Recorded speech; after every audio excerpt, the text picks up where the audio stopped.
देखिए बेटा, अब हम एक एक करके कॉर्निया का जो फंक्शन है वो देख लेते हैं। ठीक है, डिफरेंट पार्ट्स के जो हमारे फंक्शंस हैं उनको हम एक बार देख लेते हैं। सो बेटा कॉर्निया जो है उसका क्या फंक्शन है? तो बेटा कॉर्निया जो है वो लाइट को बाहर से लाइट को आँखों में एंटर करवाता है। ठीक है, allow the light to enter into the eyeball. Okay, cornea हमारी कैसे हेल्प करता है हमें समझ में आया। कॉर्निया ट्रांसपेरेंट पार्ट होता है और सबसे पहले जो लाइट एंटर करती है वो किसके थ्रू करती है? कॉर्निया के थ्रू करती है। ठीक है, उसके बाद देखिए जो सेकंड जो हमारा है रेटिना। ओके, रेटिना का क्या काम है बेटा? तो रेटिना जो है इसी लेयर पे हमारी इमेज जो है वो बनती है। ठीक है, जो रेटिना है, रेटिना की लेयर जो इनर मोस्ट लेयर है, सबसे अंदर की लेयर है, इस लेयर पे ही हमारी इमेज जो है, ऑब्जेक्ट, जो भी ऑब्जेक्ट हम बाहर देखते हैं उस ऑब्जेक्ट की इमेज कहाँ बनती है? हमारे आई बॉल में रेटिना के ऊपर बनती है। ठीक है, और जो रेटिना है उसके अंदर दो सेल्स होते हैं, सेंसरी सेल्स पाए जाते हैं। कौन कौन से सेल्स पाए जाते हैं? तो रेटिना एक तो डेलिकेटेड मेम्ब्रेन होती है जिसके पास लार्ज नंबर ऑफ सेल्स होते हैं। कौन से सेल्स होते हैं? दो तरीके के सेल्स होते हैं, पहला होता है रॉड एंड सेकंड है कॉन। ठीक है, कोन। क्लियर? फर्स्ट है रॉड एंड सेकेंड हमारा सेल है कोन। ठीक है, ये जो रॉड शेप, ये जो रॉड और कोन जो नेम दिए गए हैं बच्चों सेल के, ये जो सेंसरी सेल है इनके शेप के ऊपर इनके नेम दिए गए। ठीक है, तो हमारे जो फर्स्ट सेल जो है, फर्स्ट सेल हमारा रॉड शेप का होगा और जो सेकेंड सेल होगी वो हमारी कोन। ठीक है, वो कोन शेप का होता है। तो इसके शेप के अकॉर्डिंग ही इनके नेम दिए गए हैं। जब आप हायर क्लासेस में जाएंगे तो हम डिटेल में इस चीज़ को ज़रूर पढ़ेंगे। ओके, तो अभी इतना समझिए कि जो रॉड सेल है उसका जो शेप है वो रॉड शेप का ही होता है, इसीलिए उसका नेम रॉड सेल दे दिया गया। ठीक है, और जो कोन सेल है ना, इसका जो शेप होता है इस सेल का वो आगे से कोन शेप का ही होता है। ठीक है, इसलिए इसको नाम दे दिया गया, मतलब इस तरीके का होता है, आगे से इस तरीके का होता है, ये कोन शेप का रहता है। ठीक है, तो ये इस तरीके का सेल होता है। ओके, तो इसको हम कोन बोल देते हैं और रॉड जो होता है वो रॉड जो तो बिल्कुल ऐसे रॉड के जैसा ही बना रहता है ये सेल। ठीक है ना? क्लियर? अब ये जो रॉड सेल है ये डिम लाइट के लिए सेंसिटिव होता है। ठीक है, और ये जो कोन है वो ब्राइट लाइट के लिए सेंसिटिव होता है। ठीक है, तो जो ब्राइट लाइट होगी, बहुत ज़्यादा ब्राइट लाइट होती है तो उस टाइम पे कौन सा सेल आपका सेंसिटिव होता है? कोन। ठीक है, और जब डिम लाइट होती है तो कौन सा सेल सेंसिटिव होता है? वो होता है रॉड। ठीक है, तो ये चीज़ अपने को ध्यान रखना है। उसके बाद अपना थर्ड पार्ट आता है आइरस। ठीक है, थर्ड पार्ट क्या है हमारा? आइरस। आइरस का क्या काम है बेटा? तो आइरस जो होता है, पहले भी बताया, पिगमेंटेड पार्ट होता है। आइरस कैसा पार्ट होता है? पिगमेंटेड पार्ट होता है। आई डिसाइड करेगा कि आपकी आंखें जो है वो कैसी होगी, उसका कलर कैसा होगा, वो कलर ब्लैक होगा, ब्राउन होगा, ब्लू होगा, ग्रीन होगा, ये कौन डिसाइड करेगा? आइरस ही डिसाइड करेगा। आइरस में जिस तरीके के पिगमेंट होंगे वही आपकी आंखों का कलर होगा, आंखों का रंग होगा। देखिए, ये जो आइरस है इसका एक काम तो ये हो गया कि भाई आपकी आंखों को रंग देता है, आपकी आंखों को कलर देता है ये। ठीक है, सेकंड आइरस जो है वो क्या करता है बच्चों? आइरस जो है वो लाइट की इंटेंसिटी, मतलब उसको भी रेगुलेट करने का काम करता है। मतलब लाइट कितनी आपकी आंखों में जाएगी, लाइट की इंटेंसिटी को मेंटेन करता है। ठीक है, लाइट की एंट्री को रेगुलेट करने का काम भी करता है आइरस। कैसे करता है? तो देखिए, आइरस जो है ना, आइरस के सेंटर पार्ट में क्या प्यूपिल है ना। ठीक है, तो प्यूपिल की जो साइज होती है बच्चों, प्यूपिल की साइज बड़ी और छोटी होती है। ठीक है, मतलब प्यूपिल की साइज जो होती है वो चेंज होते रहती है। ठीक है, कभी बड़ी होगी, कभी छोटी होगी, कभी बड़ी होगी, कभी छोटी होगी। तो ये जो आइरस की ये जो प्यूपिल की जो साइज है वो बड़ी और छोटी करने में कौन मदद करता है? आइरस मदद करता है। ठीक है, आइरस कॉन्ट्रैक्ट होता है, रिलैक्स होता है, जिसके कारण प्यूपिल की साइज बड़ी और छोटी होते रहती है। ठीक है, तो आइरस के दो फंक्शन हो गए। पहला काम हो गया कि एक तो ये आपके आंखों को कलर देता है, आपकी आंखों को पिगमेंट, आपकी आंखों का कलर कैसा होगा ये आइरस के कारण ही हमें पता चल पाएगा। ठीक है, सेकेंड थिंग ये है कि जो आइरस है वो लाइट की इंटेंसिटी को भी मेंटेन करता है। हमारी आंखों में कितनी लाइट जानी चाहिए ये भी हमारे लिए भी हमारी आइरस ही हमारी हेल्प करता है। ठीक है, कैसे करता है? तो प्यूपिल की साइज को डिक्रीज और इंक्रीज करके। ठीक है, क्लियर? अब देखिए, आंखों का जो कलर होता है ना, आइरस किस तरीके से देता है। आंखों का जो कलर होगा आपका और हमारा वो कैसे डिसाइड होगा। ठीक है, तो ये देखिए, जो कलर होता है वो 3 चीज़ों पर डिपेंड करता है। सबसे पहली चीज़ तो जो आइरस है उसकी थिकनेस कितनी है, ठीक है, इस पे आपकी आंखों का कलर पहला, ठीक है, डिसाइड होगा। सेकेंड थिंग कि आइरस है उसके अंदर जो पिगमेंट है मेलानिन पिगमेंट, वो मेलानिन पिगमेंट जो है ना उसका अमाउंट कितना है, मतलब कितना अमाउंट उसमें मेलानिन पिगमेंट पाया जाता है, इसके अकॉर्डिंग भी हमारी आंखों का कलर डिसाइड होता है। उसके बाद थर्ड थिंग है कि जो मेलानिन पिगमेंट जो है उसका डिस्ट्रीब्यूशन कैसे हुआ है आइरस के अंदर, ठीक है, आइरस में उसका डिस्ट्रीब्यूशन कैसे है। ये 3 चीज़ें हैं जो बताएगी कि आपकी आंखों का जो कलर है वो कैसा होगा, ठीक है, क्लियर। तो आइरस जो है वो कलर आपकी आंखों को देगा, ठीक है। 3 चीज़ों पे मतलब जो आई का कलर है वो 3 चीज़ों पे डिसाइड होता है।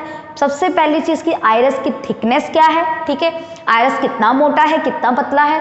सेकेंड थिंग कि आइरस के अंदर जो पिगमेंट है मेलानिन पिगमेंट उसका अमाउंट कितना है। और थर्ड थिंग वो जो पिगमेंट है मेलानिन वो डिस्ट्रीब्यूट कैसे है। अब देखिए किसी किसी की आंखों का कलर जो होता है ब्लैक एंड ब्राउन होता है, ठीक है, ब्राउन एंड ब्लैक होता है। तो बेटा देखिए ब्राउन एंड ब्लैक जो है वो कब होगा आंखों का कलर, देखिए जब लार्ज अमाउंट में मेलानिन पिगमेंट पाया जाएगा ना, आइरस में जब लार्ज अमाउंट में मेलानिन पिगमेंट पाया जाएगा तो जो आई का कलर है ना वो ब्राउन से ब्लैक, मतलब ब्राउन टू ब्लैक जो आई का कलर हमें दिखता है वो लोगों की आंखें जो होगी वो ब्राउन एंड ब्लैक कलर की होगी जिनके आइरस में मेलानिन का अमाउंट ज़्यादा होता है, ठीक है।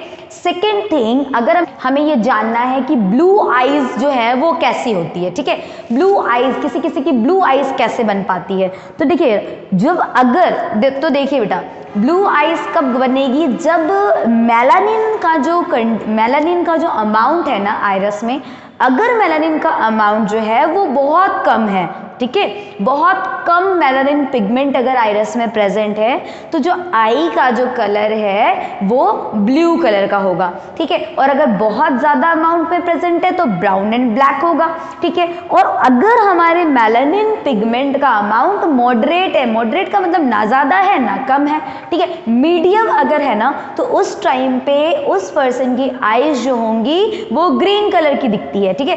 तो आइरस पिगमेंट डिस्टेड पोर्शन है, कलर्ड पार्ट होता है हमारे आई बॉल का, ठीक है। कैसे कैसे कलर्स शो होते हैं ये हमें पता चल गया, ठीक है, कि अगर हमारे आइरस में मेलानिन पिगमेंट अगर ज़्यादा मात्रा में है तो आंखों का कलर कैसा हो जाएगा, ब्लैक एंड ब्राउन हो जाएगा। अगर मेलानिन पिगमेंट जो है वो हमारी आइरस में कम है तो आंखें कैसी दिखेगी, हमें ब्लू कलर की दिखेगी, ठीक है। और अगर हमारे मेलानिन पिगमेंट का अमाउंट जो है वो मॉडरेट है, ना ज़्यादा ना कम है, तो उस टाइम पे पर्सन की आई कैसी नज़र आएगी, ग्रीन कलर की आती है नज़र। क्लियर, ये चीज़ समझ में आई, ठीक है, ओके। तो आइरस कलर कैसे देता है ये तो हमने जान लिया। अब देखिए आइरस जो है वो रेगुलेट भी करता है ना अमाउंट ऑफ लाइट जो एंटर करनी है हमारी आंखों में, उस लाइट के अमाउंट को भी रेगुलेट करने का काम करता है। किसके थ्रू करता है, प्यूपिल की साइज को इंक्रीज और डिक्रीज करके, ठीक है। अब बेटा ये ध्यान रखिए कि जो फीमेल होती है ना, फीमेल उनकी जो प्यूपिल होती है वो बड़ी होती है एज कंपेयर टू मेल के, ठीक है। मेल के प्यूपिल छोटे होते हैं, मेल के प्यूपिल छोटे होते हैं एज कंपेयर टू फीमेल के, ठीक है।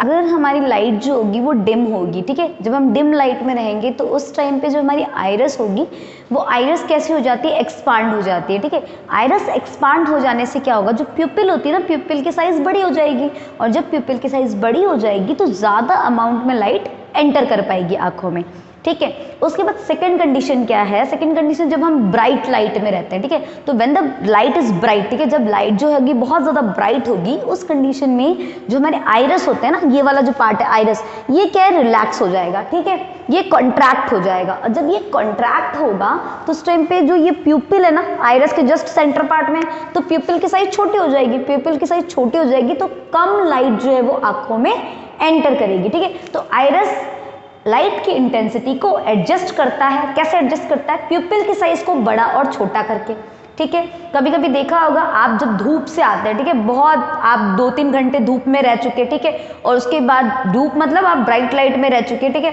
उसके बाद जब आप कमरे में एंटर करते हैं तो थोड़ी देर के लिए आपको कुछ दिखता नहीं है, बिल्कुल अंधेरा दिखता है।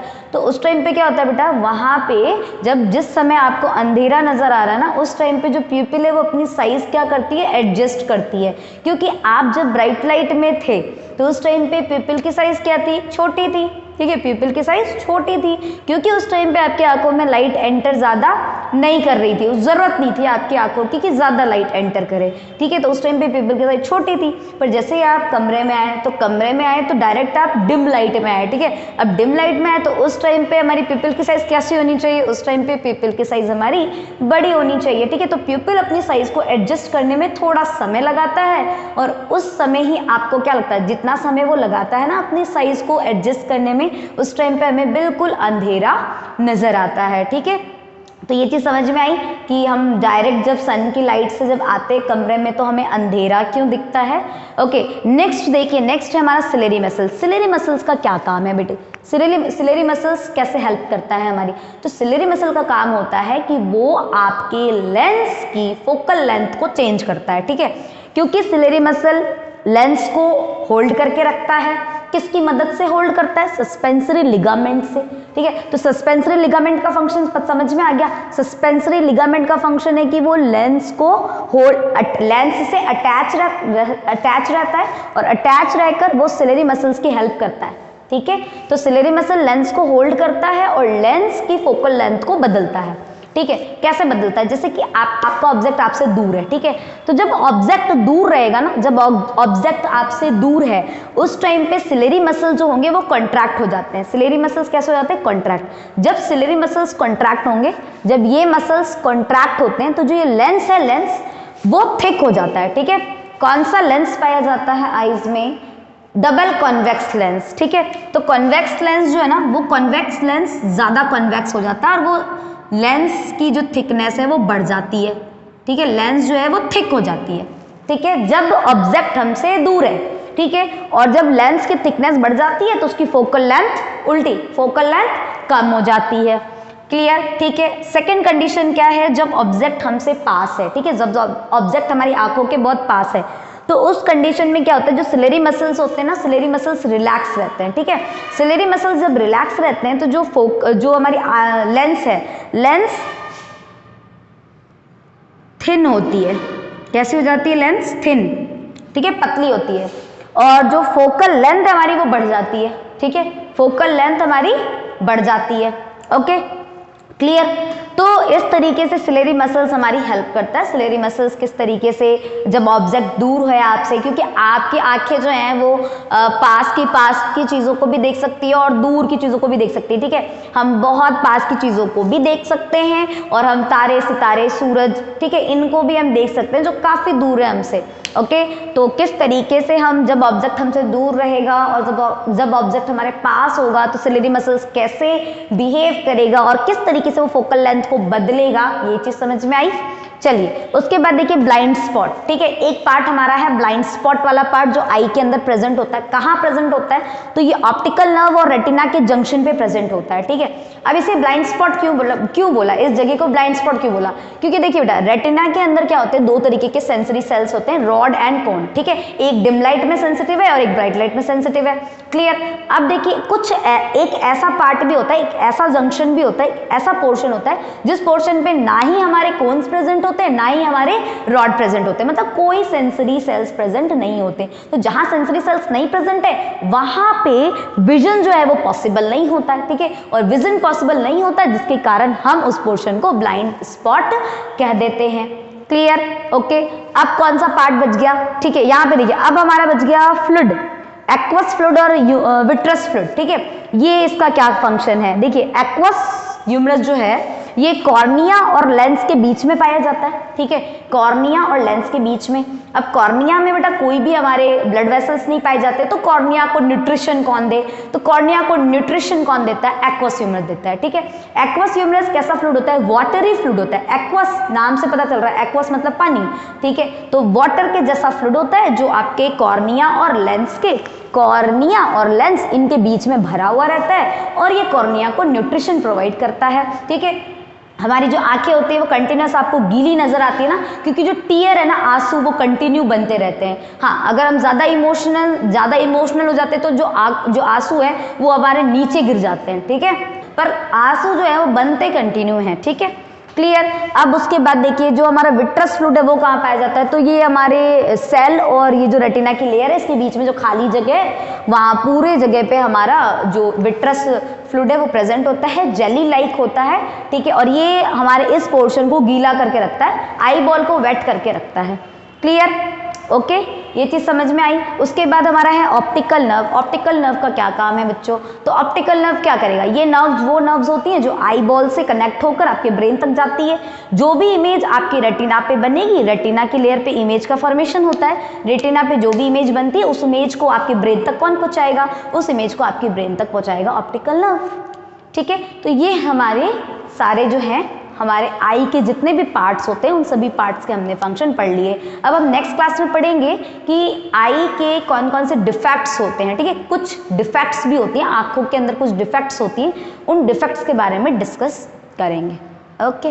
तो देखिए बेटा वर्किंग, देखिए वर्किंग कैसे होता है। सबसे पहले the light coming from an object enter the I through the cornea, okay, cornea के थ्रू जो है लाइट जो है वो एंटर करती है, ठीक है, वो लाइट ऑब्जेक्ट की जो लाइट है वो ऑब्जेक्ट की लाइट हमारी आंखों में एंटर करती है, किसके थ्रू, सबसे पहले कॉर्निया के थ्रू करती है, क्लियर। उसके बाद क्या होता है, उसके बाद कॉर्निया के थ्रू वो जो हमारी जो लाइट है वो लाइट कॉर्निया के थ्रू प्यूपिल के बाद लेंस, ठीक है, लेंस तक पहुंचती है। जो लेंस है वो लेंस फोकसिंग द लाइट रे, ठीक है, और अब लेंस जो होता है वो लाइट रे को फोकस करता है और फोकसिंग करके उसकी इमेज को फॉर्म्ड करता है रेटिना पे, फॉर्म्ड करता है इमेज, फॉर्म्ड करता है रेटिना पे, ठीक है, रेटिना वाली लेयर पे फॉर्म्ड करता है इमेज, ओके। अब देखिए जो आई के अंदर जो हमारी इमेज बनती है रेटिना पे वो इमेज कैसी होती है, आई के अंदर जो इमेज बनती है हमारी वो बनती है हमारी उल्टी इमेज, ठीक है। ऑब्जेक्ट हमने सीधा देखा पर वो जब अंदर गई, ठीक है, लेंस तक पहुंची, लेंस से जो हमारी इमेज रेटिना पे बनी वो इमेज बनती है इन्वर्टेड, और जो इमेज इन्वर्टेड होती है वो हमेशा रियल होती है। कैसी होती है, रियल होती है। ये चीज हम पहले भी डिस्कस कर चुके हैं कि अगर कोई ऑब्जेक्ट हमारा रहेगा इन्वर्टेड तो वो हमेशा रहेगा कैसा, रियल इमेज, और अगर हमारी इमेज जो रहेगी वो अगर इरेक्ट होगी तो उसके साथ हमेशा वर्चुअल इमेज होगी, मतलब वो डायरेक्टली स्क्रीन पे ऑब्टेन नहीं होती है, ठीक है, पर रियल इमेज डायरेक्टली स्क्रीन पे ऑब्टेन होती है, इसलिए वो उल्टी बनती है, क्लियर, समझ में आ गई चीज। तो अब लेंस ने फोकस किया, ठीक है, और फोकस करके क्या किया, रेटिना पे इमेज बनाई, वो इमेज कैसी बनी, वो इमेज बनी रियल और इन्वर्टेड, ओके। उसके बाद क्या हुआ, अब रेटिना पे सेंसरी सेल्स हैं, रॉड एंड कोन्स हैं, अब वो सेंसरी सेल्स जो होंगे वो एक्टिवेटेड होते हैं, एक्टिवेट होंगे और एक्टिवेट होकर वो उन इमेज को वो एक इलेक्ट्रिकल सिग्नल्स में जनरेट कर देंगे, ठीक है, इलेक्ट्रिकल सिग्नल्स के फॉर्म में बदलेंगे, और उस इलेक्ट्रिकल सिग्नल को फिर कौन लेकर जाएगा, उस इलेक्ट्रिकल सिग्नल को ये जो ऑप्टिकल नर्व्स हैं, ये ऑप्टिकल नर्व्स उस इलेक्ट्रिकल सिग्नल को कैरी करेंगे और कैरी करके उसको ब्रेन तक पहुंचाएंगे। अब क्या होता है बेटा, जब जैसे ही इमेज हमारी सिग्नल इलेक्ट्रिकल सिग्नल में कन्वर्ट हुई और कन्वर्ट होकर वो ऑप्टिकल नर्व से ब्रेन तक पहुंची, ठीक है, ये जो ऑप्टिकल नर्व है इस ऑप्टिकल नर्व से कहाँ जाएगी, ऑप्टिकल नर्व से ब्रेन तक पहुंचेगी, ठीक है, ब्रेन तक पहुंचेगी। अब ये जब ऑप्टिकल नर्व से ब्रेन तक पहुंचती है ना इमेज, उस टाइम पे हमारी इमेज जो है वो सीधी हो जाती है, ठीक है, क्लियर। तो जब ब्रेन है, ब्रेन उस इमेज को क्या कर देता है, ब्रेन उस इमेज को, जो उल्टी इमेज उसके पास आई थी, उस इमेज को इरेक्ट करता है, और इरेक्ट करने के बाद हम जो ऑब्जेक्ट्स को देखते हैं वो सीधे ही देखते हैं, इरेक्ट फॉर्म में देखते हैं, ठीक है। तो ये हमारे इस तरीके से जो आई है उसका वर्किंग होता है, क्लियर। तो हमने ये आई वाला जो पार्ट था उस पार्ट को हमने कंप्लीट कर लिया, ठीक है। ओके, आई होप आपको आई वाला जो पार्ट है हमारा ह्यूमन आई ये अच्छे से समझ में आ गया होगा। चलिए, ओके।